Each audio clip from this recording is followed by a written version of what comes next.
You can't go wrong by turning the face toward the light.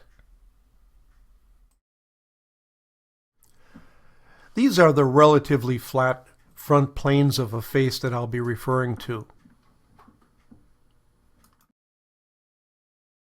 You can sometimes turn a face away from the light, especially for something of a more moody or artistic image. But when the lighting contrast is fairly high as it is in this image, it's really better to turn the person toward the light. So when turning the face toward the light, we light up those 5 frontal facial planes. My wife and I were camping at a state park, so I set up the phone to take some pictures of us. So these are just cell phone pictures. The point here is that we started off looking at each other because I knew that the light was a little bit difficult, and this is okay, but not really ideal. Then we faced the camera, knowing that the light would be bad and this would be a great teaching example. Then we faced the light. When you light up the front planes of the face, you'll get a much more pleasing result.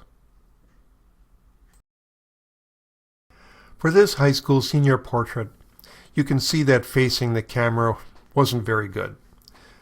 But turning her sideways solved that problem. I'm not sure the light was any better in that direction, it's just that we're not seeing the problem when she's turning sideways. This is why I'm a portrait artist and not a drawing artist. But anyway, this overhead drawing shows the lighting situation for the next image. All the light is going to be coming from straight above her because there's a row of trees behind me that's sucking all the light out of her eyes. When we have that kind of straight up light, we have to do something other than have the person look straight at the camera. My solution here was to have her look up and to the side. That way we've solved that problem. There's another solution, and that would be to modify the light, and I'll talk about that later in the program. And let's take that a little further. You can have them lie on the ground and face up. There's good light everywhere that way. Interesting story here. Here in Wisconsin, when we have a thunderstorm, usually in about 15 minutes to maybe a half hour, the skies clear up and we might get this golden light. This girl wanted to be photographed skiing at the lake where they have a cottage. So it thunderstormed, and sure enough, we had that golden light to the west. But this is what the sky looked like looking east, very flat and dull. So we started out, and I was in the boat. I snapped a few facing this direction with her back to the better light. But I knew it would be better once we turned around. And sure enough, once we got down to the end of the lake and turned around, now she was facing that golden light that I mentioned, and she's lit much better. Quite often, you'll have a brighter part of the sky, and so we have the subject face that bright part of the sky.